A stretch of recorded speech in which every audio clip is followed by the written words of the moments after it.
నేను చంద్రబాబుని ఏదో కొత్తగా పొగుడుతున్నాను అనుకోవద్దు. ఎందువల్లంటే అప్పుడు ముఖ్యమంత్రి అయినప్పుడు కూడా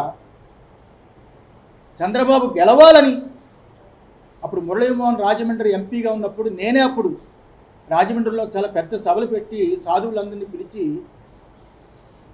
చిలుకూరి ఏదో అనుకుంటాను ఆయన కళ్యాణ మండపం మురళీమోహన్ గెలిపించడానికి సాయశక్తిలా ప్రయత్నం చేశాను.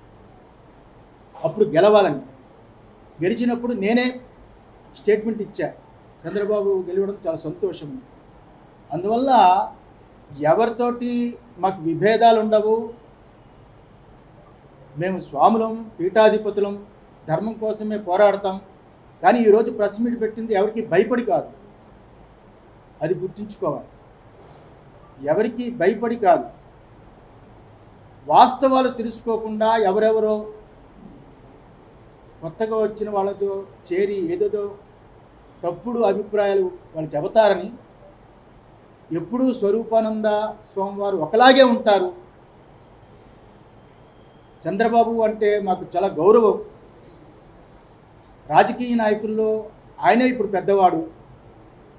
ఈ రాష్ట్రానికి పెద్ద దిక్కుగా ఆయన పరిపాలన కొనసాగాలి అని, కుటుంబం బాగుండాలి అని పరిపూర్ణమైన ఆయుష్ భగవంతుడు ఇవ్వాలి.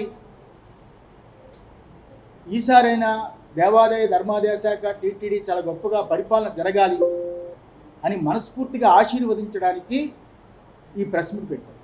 నారాయణ. సుమన్ టీవీలో మీ పర్సనల్ అండ్ బిజినెస్ ప్రమోషన్స్ కోసం కింది నెంబర్కి కాంటాక్ట్ చేయండి.